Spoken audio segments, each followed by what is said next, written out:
Dan pada video kali ini saya akan kembali lagi membacakan suatu kisah misteri yang kali ini berjudul tentang tumbal proyek perumahan. Cerita pada kali ini ditulis oleh N. Laila. Nantinya kalian juga bisa mengunjungi thread beliau secara langsung. Daripada lama-lama, daripada kita penasaran bagaimana ceritanya, mari kita langsung saja menuju ke ceritanya. Namun sebelum itu, saya sarankan untuk kalian menggunakan earphone terbaik kalian agar mendapatkan kualitas audio yang lebih baik dalam mendengarkan cerita kali ini. Dan jangan lupa sediakan cemilan kalian karena cerita ini lumayan sangat panjang. Jadi cari posisi ternyaman kalian dalam mendengarkan cerita kali ini. Yuk langsung saja ceritanya, saya mulai.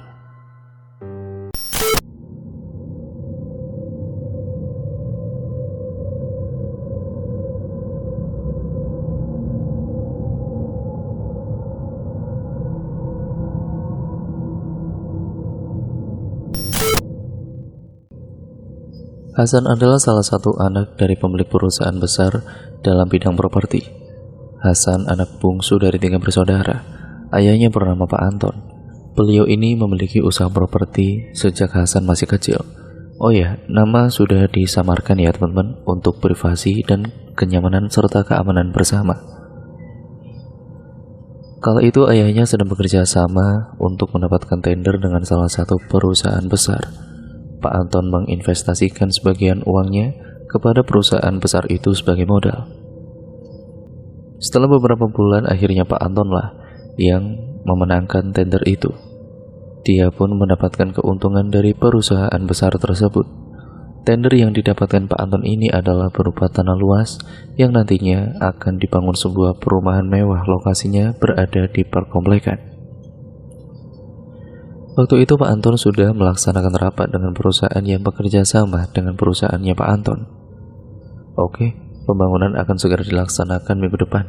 Persiapkan semuanya, ucap direktur perusahaan lain. Siapa? Ucap Pak Anton. Dan mereka pun sepakat agar proyek pembangunannya segera dibangun dalam waktu 3 bulan saja. Perumahan yang dibuat kali ini lumayan besar dengan bangunan berlantai 2. Lahan tanahnya sangat luas dan dengan tanah merah yang berkesan. Akhirnya, Pak Anton pun mencari seorang kontraktor untuk mencari tentang bahan-bahan dan juga peralatan untuk pembangunan seperti semen, pasir, batu, genteng, dan lain-lainnya.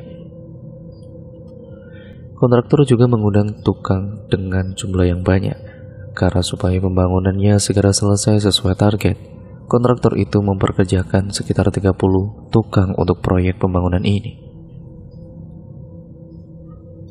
Saat itu juga Pak Anton memberi tugas untuk Hasan untuk ditugaskan menjaga pembangunan proyek ini.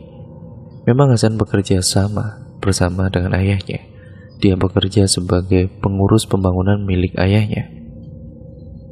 San, kamu mau kan ayah tugaskan sebagai pengurus pembangunan proyek ini? Tanya Pak Anton. Iya Pak, siap, aku mau, jawab Hasan. Dan singkat ceritanya, seminggu kemudian akhirnya pembangunan proyek itu segera dilaksanakan. Saat itu sebelum mulai pembangunannya, seluruh pekerja berdoa bersama terlebih dahulu demi kelancaran proyeknya. Sampai komplek yang akan dibangun perumahan ini ada sebuah kebun yang sangat luas dengan banyak pohon bambu dan juga persawahan. Hari pertama pembangunan dimulai dengan membuat kerangka rumahnya terlebih dahulu. Pekerjaan proyek ini dilakukan di malam hari, ya karena siang hari ya tidak memungkinkan. Karena lokasi pembangunan perumahan ini yang ada di komplek ada sebuah wisata, jadi tidak mau terganggu pembangunannya. Karena banyak wisata yang berdatangan setiap harinya. Karena wisata ini cukup terkenal, banyak wahana wisata anak-anak.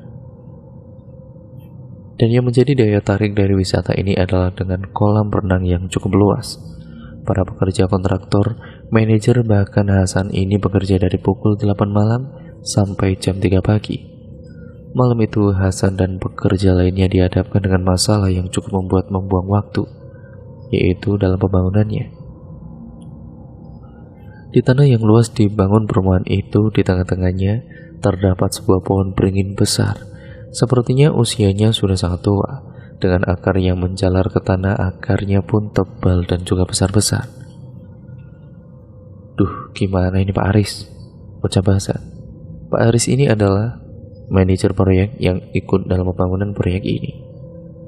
Tugas dari manajer proyek ini mulai dari membuat perencanaan, mengalokasi tim, mitigasi risiko, hingga membuat report untuk para stakeholder.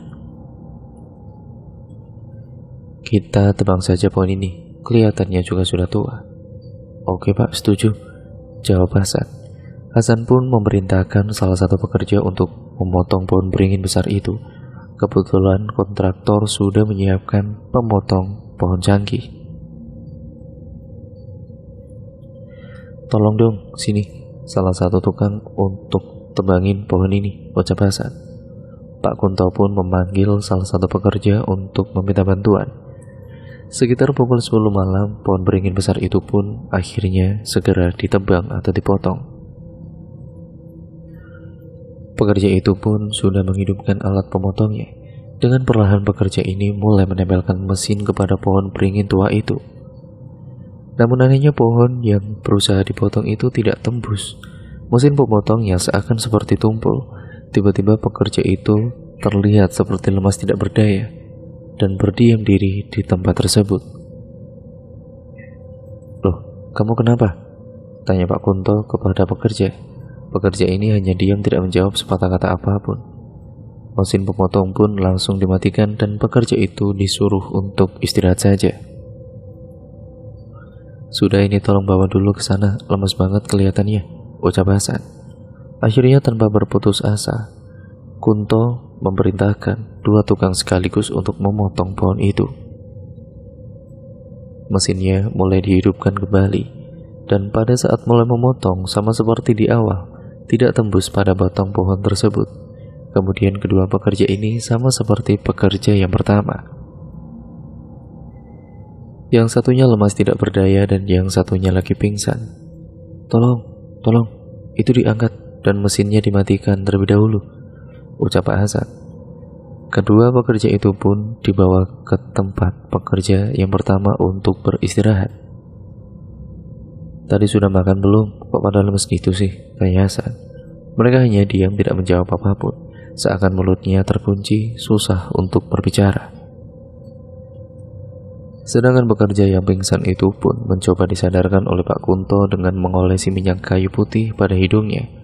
Dan beberapa menit kemudian akhirnya pekerja yang pingsan ini tersadarkan dirinya. Tadi kamu kenapa kok pingsan? Tanya Hasan. Gak tahu Pak, tiba-tiba saya lemas dan juga gak sadar Pak, ucapnya. Dari kejadian ini Hasan sudah sangat buntu pikirannya hingga memutuskan untuk dikerjakan dengan cara manual. Pak Aris, gimana ini Pak? Apa kita lakukan dengan cara manual saja? Tiba-tiba salah satu pekerja nyeletuk Pak Hasan. Maaf Pak, memakai mesin potong saja tidak bisa, apalagi harus menggunakan manual, ucapnya. Ya Pak, apalagi melihat ketika ini menggunakan mesin saja lemas, apalagi dengan manual Pak, sahut pekerja lain.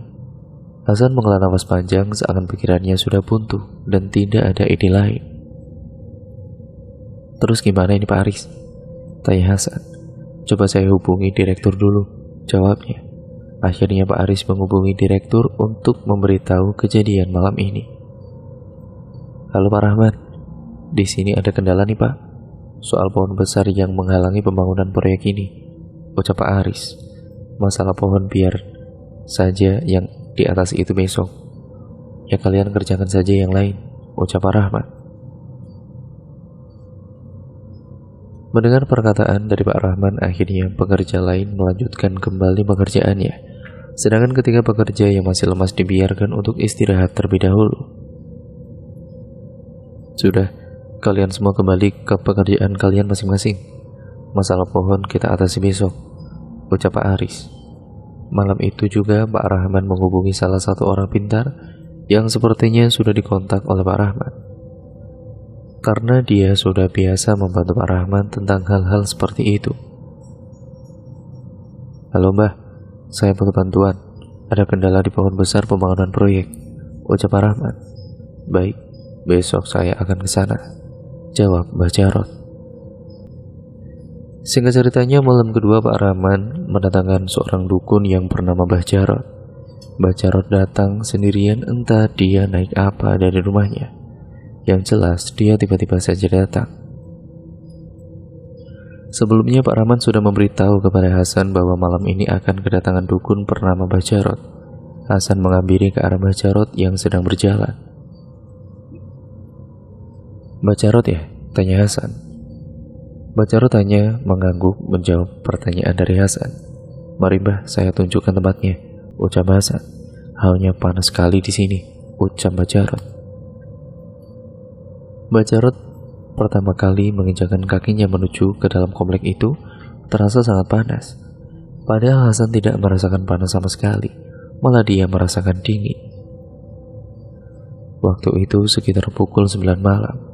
Mbah Jarot duduk berdiam diri menatap ke arah pohon beringin itu dengan tajam, membuat Hasan kebingungan karena melihat Mbah Jarot hanya berdiam diri saja, tidak melakukan apapun.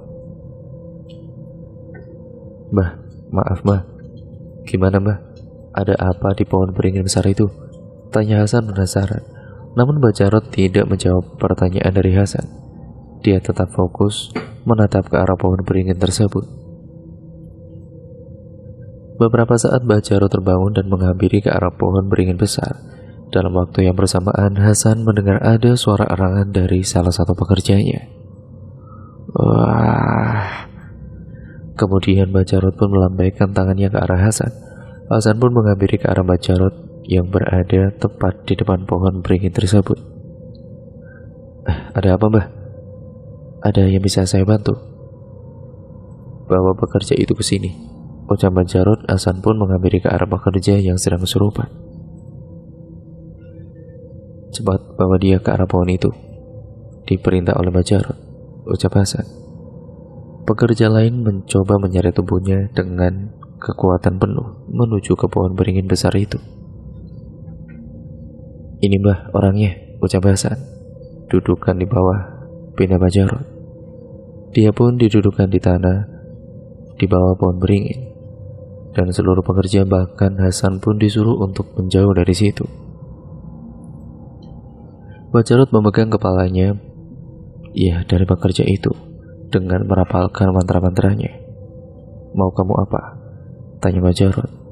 Sosok yang ada di dalam tubuh pekerja itu pun berbicara sesuatu kepada Mbah Jarot. Entah apa yang mereka bicarakan, yang jelas Hasan tidak mendengar. Mbah Jarot menyipratkan air putih yang sebelumnya sudah disiapkan. Air putih itu dicipratkan kepada wajah pekerja itu. Tiba-tiba saja pekerja itu pingsan dan lemas tidak berdaya. Akhirnya para pekerja yang lain datang untuk membawa dia yang pingsan itu ke tempat gudang. Di komplek itu kebetulan ada sebuah gudang yang cukup besar, biasanya untuk tempat barang-barang bekas yang ada di wisata kolam renang tersebut. Mbah Jarot lalu menghampiri ke arah Hasan, Pak Kunto, dan Pak Haris. "Gimana Mbah?" tanya Pak Haris. "Kalian sudah siap untuk menyiapkan kerbau hitam, semuanya yang berwarna hitam?" ucap Mbah Jarot. "Kapan Mbah?" tanya Hasan. "Ya terserah kalian. Kalau kalian ingin cepat proses pembangunannya, ya lakukan segera," ucap Mbah Jarot. "Baik Mbah, lalu kerbau itu diapakan Mbah?" tanya Pak Haris. "Kalian hanya butuh kepala kerbaunya saja. Kepala kerbau hitam itu lalu nantinya dikuburkan tepat di samping pohon itu," ucap Mbah Jarot. Setelah itu Mbah Jarot pun berpamitan untuk pulang. "Kalau begitu saya pulang dulu ya," ucap Mbah Jarot, "dan biar saya antar Mbah."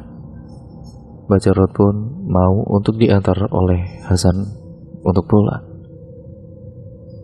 Hasan mengantarkan Mbah Jarot dengan menggunakan mobilnya, sedangkan Pak Haris membicarakan tentang kerbau hitam itu kepada Pak Kunto. "Kun, pokoknya besok kamu pergi cari kerbau hitam itu. Entah di mana tempatnya, yang penting harus segera dapat kepala kerbau hitam itu," ucap Pak Haris. "Iya Pak, baik Pak," jawabnya dengan singkat. "Soalnya biar proyek ini segera selesai," jawab Pak Haris. Memang proyek ini harus cepat selesai dalam waktu 3 bulan dengan 10 bangunan dengan berlantai 2. Malam itu semua pekerja kembali bekerja seperti biasanya. Setelah mengantarkan Bajarot, Hasan kembali ke tempat pembangunan perumahan itu. Malam itu salah satu pekerja ada yang kebelet buang air kecil. Dia pergi ke toilet umum yang letaknya dekat pohon beringin besar itu. Saat keluar dari toilet umum itu, tiba-tiba dia dikejutkan oleh sebuah kera yang berwujud tubuh manusia sedang bergelantungan di atas pohon itu dengan jumlahnya yang tidak hanya satu. Kala itu juga pekerja yang melihat penampakan itu langsung lari dengan terbirit-birit. "Ada apa kok kamu itu lari seperti ketakutan?" tanya Pak Kunto. Ada kera berwujud manusia, Pak," jawabnya terbata-bata dan nafasnya yang masih ngos-ngosan. Yang benar kamu, di mana?" tanya Pak Kunto. "Di sana, Pak, di atas pohon beringin besar," jawabnya. Saat itu Hasan sedang ngobrol dengan Pak Aris tentang kerbau hitam yang diperintah oleh Bajarot. "Pak, terus gimana masalah kerbau hitam itu, Pak?" tanya Hasan. "Tenang saja, aku sudah memerintahkan Pak Kunto untuk besok mencarikan kerbau hitam," jawabnya. "Cari di mana, Pak?" tanya Hasan. "Ya, nggak tahu di mana saja, yang penting dia harus segera dapat," jawabnya. Keesokan paginya, Pak Kunto berpamitan untuk pergi mencari kerbau hitam di berbagai kota. "Pak, saya pamit dulu, Pak," ucap Pak Kunto.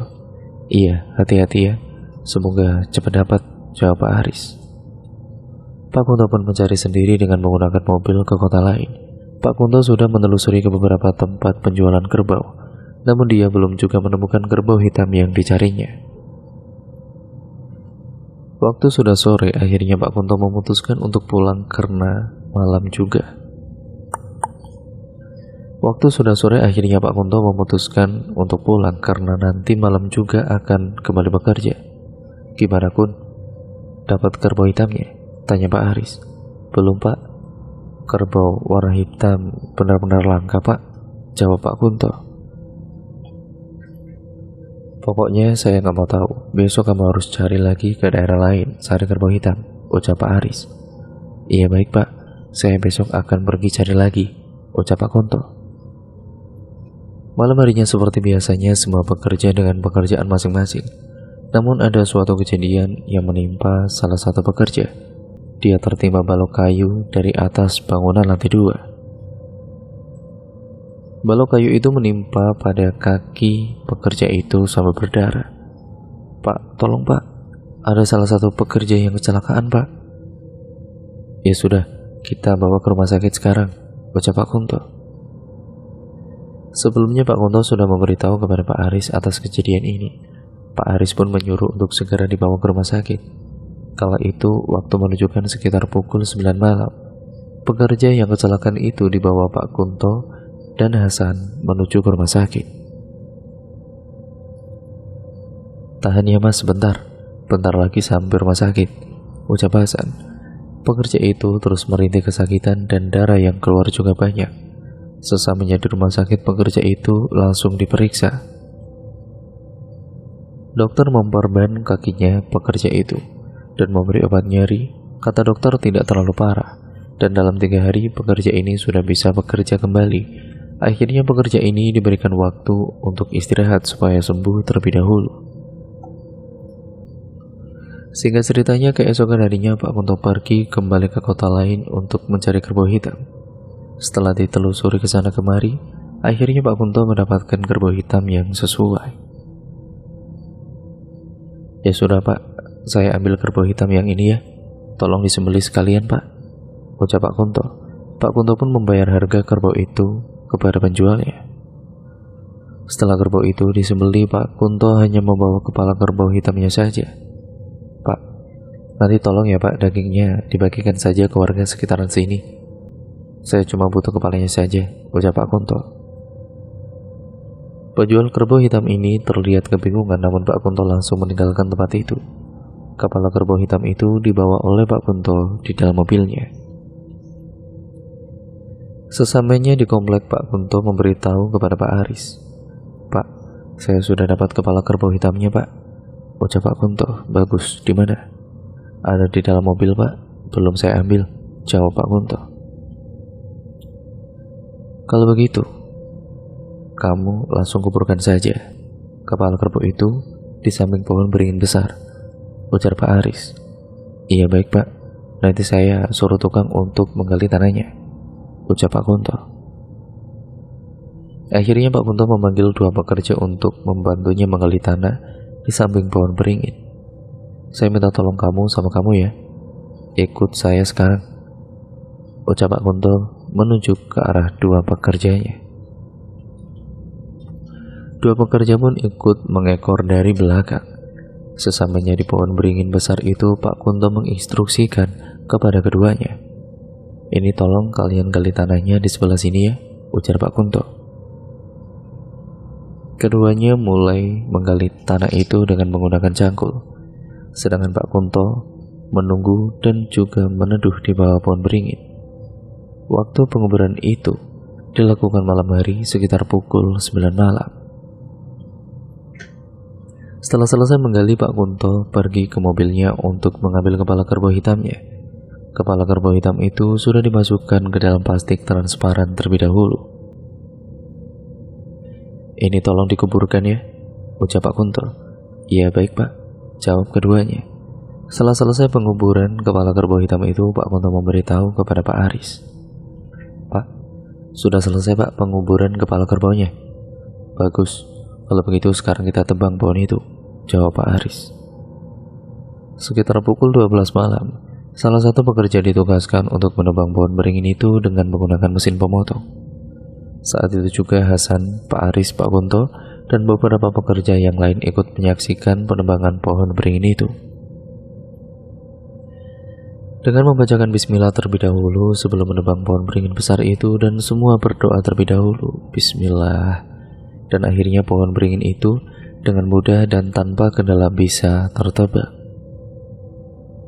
Pak Aris, Pak Kunto, dan Pak Hasan ya merasa lega karena pohon beringin itu akhirnya bisa ditebang. Semua batang dan dedaunan dari pohon beringin itu dibuang ke kebun samping kompleks, sedangkan tanahnya mulai diratakan kembali. Suatu ketika ada salah satu pekerja yang biasanya ditugaskan untuk membelikan makanan untuk para pekerja yang lainnya pada saat istirahat makan. Memang dia paling muda dan selalu ditugaskan untuk membeli makanan. Kita sebut saja namanya Wawan. Malam itu Wawan diperintahkan oleh Pak Kunto untuk membelikan nasi bungkus di warung yang jaraknya sekitar 20 meter dari kompleks. Seperti biasanya para pekerja ini diberi waktu istirahat saat jam 1 malam karena untuk mengisi kembali energinya. Wan, tolong belikan nasi bungkus seperti biasa di warung biasanya, ucap Pak Kunto. Berapa Pak? Tanyanya. Kebetulan saat itu 5 pekerjanya ada yang izin tidak masuk, ya jadi kali ini Wawan membeli nasi lebih sedikit dari biasanya. Yang biasanya membeli 33 bungkus, sekarang menjadi 28 bungkus. 28 bungkus saja ya Wan, sama gorengannya 28 juga. Kan yang 5 tidak berangkat, ini uangnya, ucap Pak Kunto. Baik Pak, saya pergi dulu. Loh, ini kunci motornya, kamu lupa ya? Jawab Pak Kunto. Oh, nggak usah Pak, saya jalan kaki saja Pak, pengen jalan-jalan. Jawabnya membuat Pak Kunto merasa aneh, karena tumben-tumbenan Wawan mau jalan kaki, padahal biasanya naik motornya Pak Kunto. Oh ya sudah, hati-hati ya, ucap Pak Kunto. Wawan kemudian langsung berjalan menuju ke warung makan langganannya. Bu, beli nasi bungkusnya seperti biasanya, ucap Wawan. Berapa nak? 28 bungkus saja Bu, sama gorengan 28 juga, jawabnya.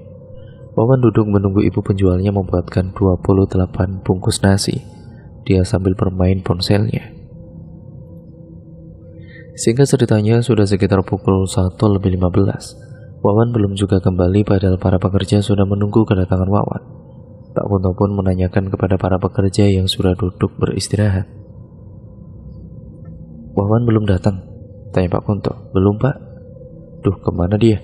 padahal sudah setengah jam loh ini, ujarnya dengan cemas. Wawan pergi membeli nasi bungkus itu sekitar pukul 12:30 malam.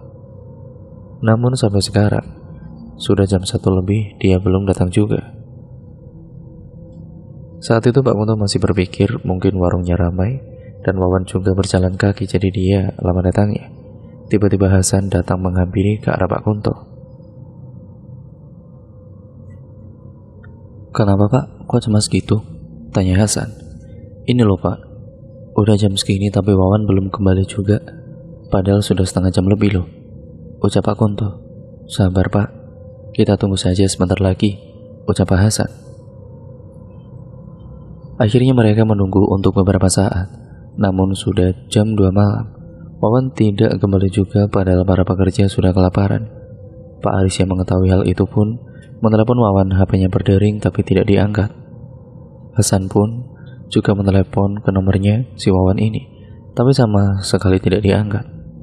Begitu juga dengan Pak Kunto, dia sudah menelepon beberapa kali tapi juga tidak diangkat. Karena sudah tidak sabar untuk menunggu, akhirnya Pak Kunto berinisiatif untuk menjemput Wawan karena takut dia kenapa-napa.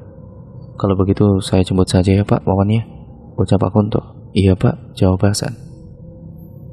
Pak Kunto mengendarai motornya menuju ke warung, dan sampai di sana warungnya terlihat sepi dan tidak ada pembeli. "Maaf Bu, tadi ada laki-laki yang datang membeli kesini kan 28 nasi bungkus?" tanya Pak Kunto.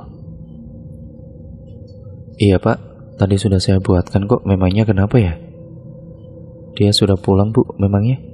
tanya Pak Kunto. "Sudah pulang dari tadi Pak, sekitar setengah jam yang lalu," jawabnya. Pak Kunto terkejut pada kala itu mendengar apa yang dikatakan oleh penjual itu. "Ya sudah, kalau begitu saya pamit pulang dulu ya Bu," ucap Pak Kunto. Pak Kunto sengaja memperlambat motornya dan melihat ke kanan kiri jalan, siapa tahu bertemu dengan Wawan. Namun Pak Kunto tidak menemukan Wawan sama sekali. Akhirnya Pak Kunto kembali ke komplek, dan kebetulan di depan komplek itu ada pos satpam. Di pos satpam itulah Pak Kunto menanyakan kepada satpam, "Pak, tadi lihat Wawan gak?" "Lihat Pak, tadi sudah pulang kok, sudah masuk." Setelah mendengar jawaban dari Pak Satpam, Pak Kunto kembali masuk ke perumahan untuk melihat Wawan. Karena dalam pikirannya mungkin tadi dia lewat jalan lain dan tidak berpapasan. "Wawan sudah sampai?" "Belum Pak." "Belum? Padahal kata Pak Satpam, tadi dia sudah masuk ke dalam loh," jawabnya. Karena Pak Kunto merasa kasihan terhadap pekerja-pekerjanya, Pak Kunto kembali lagi ke warung itu untuk membeli nasi bungkus lagi. "Ada apa lagi Pak?" "Mau beli nasi bungkus 28 lagi Bu, sama gorengan." "Loh, bukannya tadi sudah Pak?" "Udah, buatkan saja Bu," jawabnya sedikit kesal. Penjual pun membuatkan 28 bungkus nasi, dan Pak Kunto menunggu dengan sabar. Setelah selesai, Pak Kunto bergegas segera kembali karena sudah ditunggu para pekerjanya. "Ini nasinya, silakan dinikmati." Sudah jam 2:30 dini hari.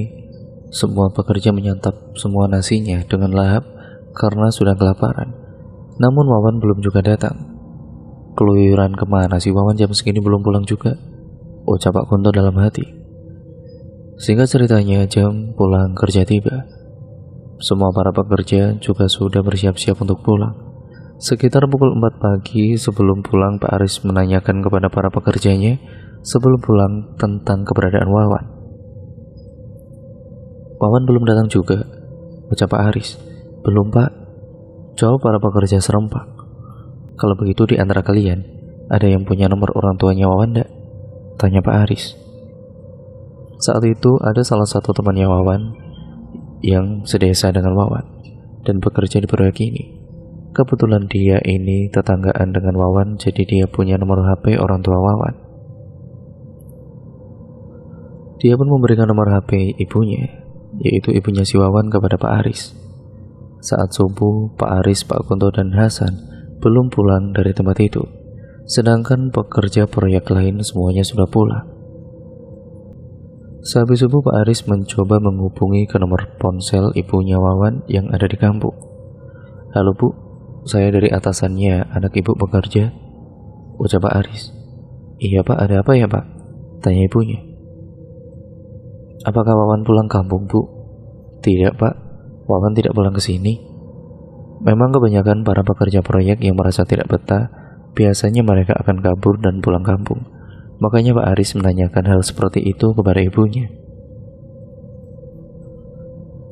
Namun setelah mendengar apa yang dikatakan oleh ibunya membuat Pak Aris, Hasan dan Pak Kunto merasa was-was. Setelah pukul 6 pagi mereka pulang ke rumah untuk beristirahat.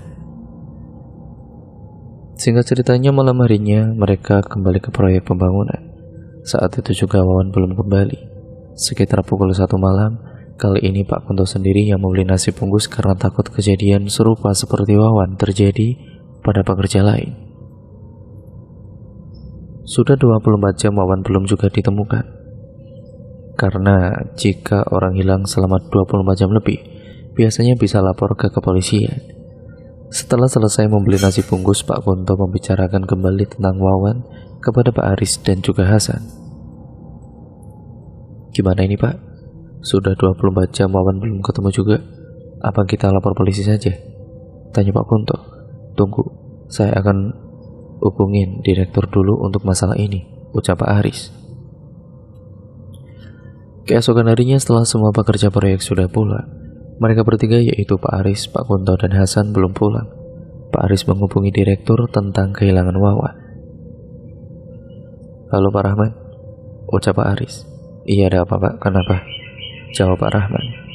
Jadi gini Pak, sudah 2 hari salah satu pekerja kita ini hilang, namanya Wawan. Waktu itu dia disuruh membeli nasi bungkus tapi belum juga kembali, ucap Pak Aris. Kalau begitu lapor polisi saja, minta bantu untuk dicarikan, ucap Pak Rahman. Pagi itu juga ketiganya mengendarai mobil menuju ke kantor polisi untuk laporan kehilangan. Singkat ceritanya sudah 3 hari pencarian Wawan di sekitar komplek, sekitar wisata, pokoknya seluruh perkomplekan dan beberapa tempat lain. Namun Wawan juga belum ditemukan, entah di mana keberadaannya. Sudah dicari di area kolam renang, siapa tahu dia tenggelam, juga tidak ada. Polisi pun akhirnya menyerah dan menghentikan proses pencariannya. Ada saja kejadian yang selalu terjadi di tempat proyeknya itu. Entah apa sebabnya membuat proses pembangunan ini tidak segera selesai. Sehari setelah berhenti proses pencarian, mereka bertiga yaitu Pak Aris, Pak Kunto, dan Hasan masih belum lega karena Wawan belum ditemukan. Akhirnya Pak Aris menelepon kembali kepada direktur Pak Rahman. Halo Pak, ini gimana Pak? Kok Wawan tidak ditemukan juga Pak? Ucap Pak Aris. Kalau begitu nanti saya akan suruh Mbak Jarot lagi untuk membantu masalah ini, jawabnya. Saat malam hari Mbah Jarot datang ke tempat proyek pembangunan itu. Kali ini dia membawa sesajen dan sebuah kemenyan yang belum dibakar. Malam itu Mbah Jarot langsung duduk bertapa di tempat pembangunan yang berada di penebangan pohon beringin itu. Dia meletakkan sesajen di depannya dan juga menyalakan kemenyan dengan korek api. Sedangkan Hasan, Pak Aris, dan juga Pak Kunto sedang sibuk dengan pekerjaan masing-masing dan memperhatikan Mbah Jarot dari kejauhan. Mbah Jarot memejamkan kedua matanya dan dengan merapalkan mantranya. Tiba-tiba Pak Kunto, pandangan kosong dengan tatapan melotot ke arah Mbah Jarot yang sedang bertapa. Pak Aris yang berada di sebelahnya bertanya kepada Pak Kunto, "Kamu kenapa Pak? Kamu gak apa-apa kan?" Namun seketika Pak Aris ditonjok oleh Pak Kunto dengan pukulan tangannya yang keras, sampai samping bibirnya Pak Aris berdarah. "Maksud kamu apa Pak? Nonjok-nonjok aku gitu aja. Ada masalah apa Pak Kunto dengan saya?" ucap Pak Aris yang naik pitam. Karena saat itu Pak Aris belum tahu kalau Pak Kunto sedang kesurupan. Hasan datang untuk melerai keduanya yang ingin bertengkar. "Ada apa ini ribut-ribut?" tanya Hasan. "Ini nih gak tahu, dia tiba-tiba nonjok aku," ucapnya. Tiba-tiba saja Pak Kunto mengerang seperti harimau yang siap memangsa menghadap ke arahnya Mbah Jarot. Matanya melotot ke arah Mbak Jarot seakan ingin menerkamnya. "Ini tolong pegangi Pak Kunto, dia kayaknya kesurupan," ucap Hasan. Ketiga pekerja itu memegangi tubuhnya Pak Kunto dengan kuat, namun tubuhnya memberontak saat dipegangi oleh beberapa pekerja proyek lain. Sampai pekerja itu kewalahan hingga terpental. Padahal tahu sendiri kan, tenaga pekerja proyek itu kuat, tapi dengan mudahnya mereka terpental. Kemudian Pak Kunto berlari menghampiri ke arah Mbak Jarot. Seketika Hasan berteriak ke arah Mbak Jarot, "Awas Mbak, itu Pak Kunto mau menyerang, dia kesurupan," teriak Hasan. Akan tetapi Mbak Jarot tidak menghiraukan dan tetap fokus merapalkan mantranya. Tiba-tiba saja kakinya Pak Kunto berhenti begitu saja saat tangan Mbak Jarot diangkat ke atas menghadap ke arah Pak Kunto. Tangannya seperti menyetop ke arah Pak Kunto, namun hadapannya masih tetap menghadap ke arah depan. Tiba-tiba saja Pak Kunto terpental dan jatuh. Namun sosok yang ada di dalam diri Pak Kunto itu seketika terbangun kembali dan menyerang ke Mbak Jarot seperti ingin mencekiknya. Pak Kunto pun menatap tajam ke arah Mbak Jarot. Lalu Mbak Jarot meletakkan telapak tangannya ke dahinya Pak Kunto. Kemudian Pak Kunto terdiam seketika. "Mau kamu apa?" tanya Mbak Jarot kepada sosok yang ada di Pak Kunto. Akan tetapi Pak Kunto terus mengerang dan ingin menerkam Mbak Jarot. "Mau kamu apa? Kan semua syarat sudah saya penuhi," ucap Mbak Jarot. "Kamu berbohong kepadaku," ucapnya. "Bohong apa? Saya sudah memenuhi syaratnya dengan mengubur kepala kerbau hitam," jawab Mbak Jarot. "Tidak, kerbau itu tidak sepenuhnya berwarna hitam," teriak sosok itu. Mbak Jarot merapalkan mantranya kembali kepada sebotol air putih, lalu dicipratkan ke wajahnya Pak Kunto. Pak Kunto pun langsung pingsan. "Cepat bawa Pak Kunto dulu ke sana," ucap Pak Aris. Beberapa pekerja mengangkat tubuh Pak Kunto yang masih pingsan, namun tubuhnya terasa sangat berat, keras dan kaku. Sedangkan Mbak Jarot memerintahkan kepada Hasan untuk menggali tanah yang ada kepala kerbau hitamnya. Tetapi Hasan menyuruh kedua pekerja itu yang waktu itu menguburkan kepala kerbau hitam itu, "Ini cepat, tolong gali tanah yang tepat dikubur itu," ucap Hasan. Kedua pekerja itu pun langsung segera menggali galian tanah tersebut. Setelah selesai, Mbak Jarot meminta untuk segera dibuka bungkus plastik transparan tersebut. "Coba cepat buka bungkus plastik itu," ucap Mbak Jarot. Saat dibuka, kepala kerbau hitam itu masih utuh dengan warnanya. "Benar kok Mbah, warnanya hitam, sesuai dengan apa yang Mbah perintahkan waktu itu," ucap Hasan. "Lihat dan cari warna lain di sekeliling kepala kerbau itu," pinta Mbak Jarot. Pak Aris dan Hasan meneliti dengan seksama seluruh kepala kerbau hitam itu, dan benar ternyata ada sedikit corak warna coklat berada pada samping leher kepala kerbau tersebut. Ini alasannya mengapa penunggu daerah sini marah dan menyerupi ke tubuh Pak Kunto, karena warna seluruh kepalanya tidak sepenuhnya hitam, ucap Mbak Jarot. Tiba-tiba saat terungkap itu semua, Pak Aris menghampiri ke arah Pak Kunto yang belum tersadarkan diri. Seketika Pak Kunto melek dengan tatapan kosong. "Kamu sudah sadar Pak Kun?" tanya Pak Aris. Tiba-tiba Pak Kunto terbangun dan kembali mengerang. Kemudian Pak Aris dan Hasan pun kembali mundur ke belakang. Saat itu juga Hasan memanggil Mbak Jarot yang sedang bertapa kembali di tempat pohon beringin itu. "Mbah, tolong Mbah, itu Mbah, Pak Kunto sepertinya kesurupan lagi Mbah," ucap Hasan tanpa menjawab sepatah kata apapun. Mbak Jarot akhirnya bangun dan menghampiri ke arah Pak Kunto.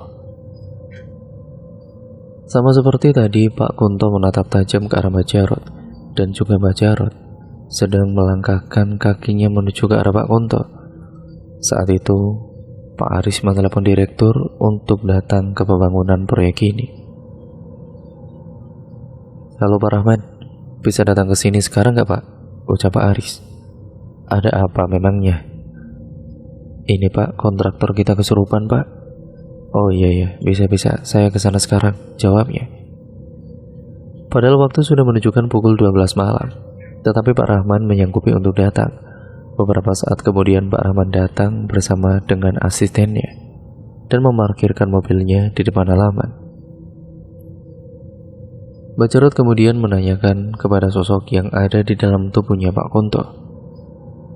"Di mana kamu menyembunyikan Wawan pekerja proyek ini?" tanya Mbak Jarot. Seketika Pak Aris dan Hasan terkejut karena ternyata Wawan diumbatkan oleh sosok yang ada di sini. Namun Pak Kunto hanya menggelengkan kepalanya dan tidak mau memberitahu di mana keberadaan Wawan. "Cepat jawab di mana, atau aku akan membunuhmu," ucap Mbak Jarot. Tiba-tiba jari telunjuk Pak Kunto itu menghadap ke arah kebun yang rindang. Akhirnya Mbak Jarot mengeluarkan sosok itu yang ada di dalam tubuhnya Pak Kunto. Seketika Pak Kunto pingsan kembali dan lemas tubuhnya. "Ayo kita pergi ke kebun itu," ucap Mbak Jarot. Hasan, Pak Aris, dan Pak Rahman dan rekan kerja Pak Rahman serta Mbak Jarot pergi ke area perkebunan dengan menggunakan 2 senter yang dipegang oleh Pak Aris dan Hasan. Mereka menyoroti ke arah semak-semak belukar yang ada di kebun itu, namun tidak menemukan Wawan. "Bah, tidak ada tanda-tanda Wawan kok, Bah," ucap Hasan. Mbak Jarot terus merapalkan mantranya dan pandangannya tertuju pada pojok kebunnya. "Dia tidak ada di sini, tapi di sana," ucap Mbak Jarot dengan menunjuk ke arah pojok kebun itu. Sudah, ayo ke sana," bilang Mbak Jarot. Mereka semua akhirnya berjalan menyusuri jalan setapak di tengah kebun itu dengan penerangan senter. Saat sedang berjalan menuju ke arah selokan pojok kebunnya, mereka semua dikejutkan dengan suara kera yang bersautan dan ditampakkan wujudnya di atas pohon rambutan yang ada di kebun itu. Akan tetapi Mbah Jarot meminta untuk tetap tenang dan fokus berjalan menuju ke arah selokan besar yang ada di pojok kebun. "Sudah, jangan dihiraukan, kita lanjutkan saja," ucap Mbah Jarot. Hasan merasa bulu kuduknya berdiri dan merinding. Pak Aris pun demikian. Dia merasakan hawa dingin yang merasuk ke dalam tubuhnya. Mereka terus berjalan dan beberapa menit kemudian akhirnya mereka sampai di sebuah selokan besar. Seperti bendungan pintu air saat itu kebetulan airnya dangkal. Mbak Jarot menyuruh Hasan dan juga Pak Aris menyenteri ke arah pintu air itu. Dan betapa terkejutnya mereka, ada sosok mayatnya Wawan sudah terbaring di selokan bawah pintu air tersebut. Anehnya lagi, tubuhnya Wawan ini terbaring kaku, wajahnya pucat dan keadaan tangannya bersedekap. Tidak hanya itu, bungkus nasi yang berjumlah 28 bungkus beserta dengan gorengannya pun ada di sampingnya. HP-nya juga ada di dalam saku celananya. Yang dipikirkan mereka saat itu bagaimana bisa Wawan bisa sampai di selokan itu. Ternyata kata Mbak Jarot, Wawan saat itu pandangan matanya dibuat kabut oleh sosok itu dan digerakkan tubuhnya menuju ke selokan tersebut. Kata Mbak Jarot, Wawan sudah dijadikan tumbal. Wawan ini sudah dijadikan tumbal proyek dari kalian. Karena sosok leluhur penunggu sini tidak terima soal kepala kerbau yang tidak sesuai, makanya dia menjadi tumbal untuk kelancaran pembangunan proyek kalian, ucap Mbak Jarot. Tubuh Wawan tertimpa oleh sebuah bangunan semen yang ada di pintu selokan tersebut. Saat itu jatuh tepat berada di dadanya Wawan. Dari kejadian itu, Pak Rahman langsung menghubungi kepolisian yang waktu itu membantu menolong pencarian Wawan. Sekitaran pukul 2 malam akhirnya dari pihak kepolisian itu datang ke tempat itu. Polisi pun melakukan penyelidikan dan mengidentifikasi mayatnya Wawan ini. Saat pengambilan mayatnya Wawan, Pak Rahman langsung mengeluarkan ponselnya dan kemudian memvideo karena untuk barang bukti. Mayatnya Wawan pun dibawa ke rumah sakit untuk dilakukannya autopsi. Menurut keterangan dokter, jenazah Wawan ini dinyatakan jantungnya bocor. karena memang saat itu di atas dadanya Wawan dia tertimpa sebuah bangunan semen yang cukup berat. Tidak hanya itu saja, jenazah Wawan juga meninggal di malam itu juga, karena kemungkinan dia tertimpa bangunan semen itu di malam tersebut. Saat itu juga Aris mengambil ponselnya Wawan yang berada di dalam saku celananya. Kemudian ponselnya dicharger, ternyata masih bisa menyala. Berarti saat itu waktu Pak Aris Hasan dan Pak Kunto menelepon Wawan berkali-kali masih terhubung karena ada riwayat panggilannya. Jadi mungkin saat itu dia sudah pingsan atau bahkan sudah langsung mengembuskan nafas terakhirnya, karena saluran air itu tidak ada airnya. Ya karena saat itu pintu airnya sedang terjadi kerusakan, jadi tidak ada air yang mengalir di situ. Pak Aris pun mengabarkan kepada orang tuanya Wawan yang ada di kampung. "Halo, assalamualaikum." "Waalaikumsalam Pak, ada apa lagi ya Pak?" tanya ibunya. "Jadi gini Bu, saya mau mengabarkan kalau anak ibu Wawan mengalami kecelakaan kerja dan sekarang Wawan meninggal dunia Bu," jelas Pak Aris. Karena Pak Aris tidak mengatakan apa yang sebenarnya terjadi, ya dia mengatakan kalau ini semua kecelakaan kerja. Sehari setelahnya jenazahnya Wawan dibawa pulang ke kampung halamannya. Dan dari pihak kantor pun bertanggung jawab penuh kepada pihak keluarganya atas kejadian ini dengan jumlah yang banyak. Dari kejadian itu tempat wisata tersebut akhirnya ditutup dan tidak dioperasikan kembali. Pembangunan perumahan pun terhenti, membuat ayahnya Hasan mengalami kerugian yang sangat besar. Setahun kemudian, pembangunan perumahan itu pun kembali dilanjutkan pembangunannya, karena mereka ingin segera perumahan itu dibuka. Jadi soalnya, sudah banyak yang mencari perumahan di situ. Akhirnya pembangunan dilanjutkan. Sebelum memulai pembangunannya, kembali Hasan mengundang Mbah Jarot untuk mengusir sosok-sosok penunggu yang ada di situ sampai bersih. Mbah Jarot pun menyanggupinya karena dia diiming-imingi bayaran yang sangat besar. Mbah Jarot pun mulai merapalkan mantranya dan melakukan ritual di tempat pohon beringin. Tiba-tiba hembusan angin seperti angin puting beliung datang menghampiri komplek perumahan itu. Semuanya panik. Mereka seperti diputar-putarkan hingga ada yang terbang melayang.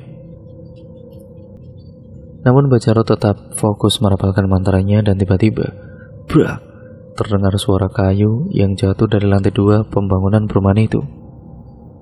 Kera-kera yang berwujud manusia itu pun menampakkan wujudnya di hadapan mereka semua. Saat angin puting beliung itu sudah terhenti, tidak hanya itu saja, mereka juga mencium ada bau anyir darah dan bau kembang-kembang yang menyeruak di hidungnya. Seketika mereka merinding dan mengelus-ngelus tubuhnya karena dingin. Dan seketika kera-kera itu menghilang entah pergi kemana. Setelah selesai melakukan ritualnya, Mbah Jarot menghampiri ke arah mereka. "Sudah aman, mereka sudah pergi," ucap Mbah Jarot. "Kalian sudah bisa melanjutkan pembangunan ini," tambahnya. "Terima kasih Mbah, ini imbalannya," ucap Hasan dengan memberikan sekepok uang dengan amplop coklat yang cukup tebal kepada Mbah Jarot. Mbah Jarot pun pergi dari tempat itu tanpa mengatakan apapun. Singkat ceritanya, pembangunan perumahan itu sudah selesai dan siap untuk ditinggali. Suatu malam Pak Anton dan Hasan mendatangi perumahan itu karena masih ada yang harus diselesaikan soal listriknya. Saat itu Pak Anton bersama dengan Pak Aris sedang berdiskusi. Tiba-tiba saja Hasan mengantuk. Dia pun izin untuk pergi ke mobil terlebih dahulu untuk tidur. "Ya, aku pergi ke mobil duluan ya. Soalnya aku ngantuk dan benar-benar ngantuk banget nih," ucap Hasan. "Ya sudah sana, kuncinya ada di mobil, nggak dikunci," jawab Pak Anton. Akhirnya Hasan pun pergi menuju ke parkiran mobilnya. Kebetulan saat itu ayahnya memarkirkan mobilnya tepat di pohon beringin yang angker.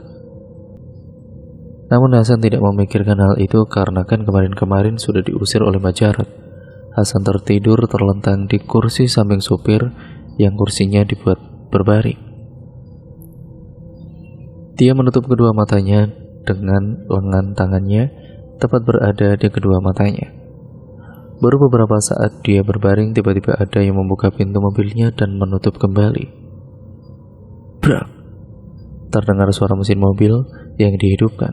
Saat itu Hasan belum membuka matanya. Dikira itu ayahnya yang sudah selesai berdiskusi dengan Pak Aris, jadi dia tidak bangun. Namun sudah 5 menit mobilnya kok tidak jalan-jalan. Akhirnya Hasan pun bangun. Saat melihat ke arah samping sopir, betapa terkejutnya dia, ternyata tidak ada siapa-siapa.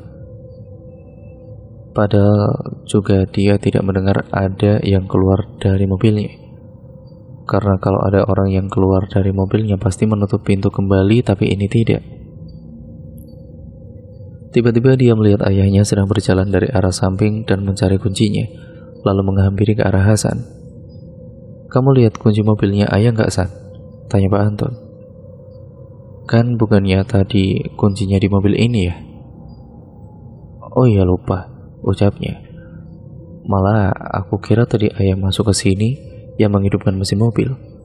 "Enggak kok," jawab ayah. Akhirnya mereka berdua pulang dan tidak memperdebatkan masalah itu lagi. Kemudian kita sedikit flashback. Saat itu kenapa salah satu pekerjanya tertimpa kayu dari atas dan mengenai kakinya? Pada waktu itu dia melihat kayu itu dilempar oleh sosok kuntilanak dengan baju merah dan rambutnya sangat panjang. Dia ingin mencari tumbal, tapi untungnya waktu itu pekerja tersebut menghindar dan hanya mengenai kakinya saja, karena tidak mendapat korban yang untuk dijadikan tumbal. Akhirnya kuntilanak itulah yang mengganggu pandangan Wawan saat sehabis pulang dari membeli nasi bungkus. Dialah yang menjadikan Wawan tumbal proyek itu. Sedangkan saat ketiga pekerja yang akan memotong pohon beringin dengan menggunakan mesin itu seketika lemas tidak berdaya, karena mereka semua ditambahkan oleh sosok kuntilanak berbaju merah itu dengan wajah yang sangat menyeramkan. Itulah yang menyebabkan ketiganya terasa lemas, dan bahkan ada yang sampai pingsan. Terus masalah kepala kerbau hitam itu, ternyata waktu itu Pak Kunto saat membeli kerbau hitam itu sudah tahu kalau ada corak kecoklatan di bagian lehernya. Namun Pak Kunto yang mengambil kerbau itu begitu saja, karena dia pikir ya tidak masalah soal corak coklatnya sedikit dan kecil itu. Namun sosok penunggu itu tidak mau, yaitu sosok kuntilanak merah yang usianya sudah tua, dia leluhur di pohon beringin tersebut. Sehingga penunggu itu murka dan merasuki ke dalam tubuhnya Pak Kunto. Tidak hanya itu, setelah pembangunan perumahan itu selesai, Pak Kunto pun jadi seperti orang gila seperti itu. Dia berteriak-teriak sendiri di rumahnya, kadang membentak-bentak istrinya, sampai akhirnya Pak Kunto dibawa ke orang pintar untuk mengobati Pak Kunto. Setelah dibawa ke orang pintar, sekarang Pak Kunto sudah bisa kembali normal. Karena kata Mbak Dukun, Pak Kunto ini ditempeli oleh sosok kuntilanak merah penunggu pohon beringin tersebut. Ternyata ritual yang dilakukan oleh Mbak Jarot waktu itu tidak mempan, karena daerah perumahan tersebut masih banyak sekali sosok-sosok yang mengganggu penghuni perumahan yang baru itu. Memang kata warga setempat, tempat itu memang angker. Kenapa Pak Anton tergiur? Karena dia mendapat penawaran dengan harga yang sangat murah. Sehingga ya Pak Anton pun tertarik. Ternyata di balik murahnya tempat ini ada sesuatu di baliknya. Apalagi kebun tempat Wawan meninggal yang dijadikan tumbal proyek ini sangat angker tentunya. Ya karena dulunya ternyata bekas pembuangan sosok-sosok hantu. Namun sampai sekarang wisata itu dan perumahan milik Pak Anton masih tetap berjalan sampai sekarang. Dan cerita pun akhirnya selesai sampai di sini ya teman-teman. Terima kasih untuk kalian semua yang sudah menyimak cerita kali ini. Jangan lupa like, komen, dan share, dan juga subscribe channel ini, serta nyalakan tombol lonceng notifikasinya agar kalian tidak ketinggalan video terbaru selanjutnya dari channel ini. Baik buruknya yang terdapat dalam cerita kali ini, semoga kita dapat memetik hikmahnya ya teman-teman, dan nilai-nilai positifnya. Sekian video ini saya akhiri, kurang lebihnya mohon maaf. Sampai berjumpa di video terbaru selanjutnya. Wassalamualaikum warahmatullahi wabarakatuh.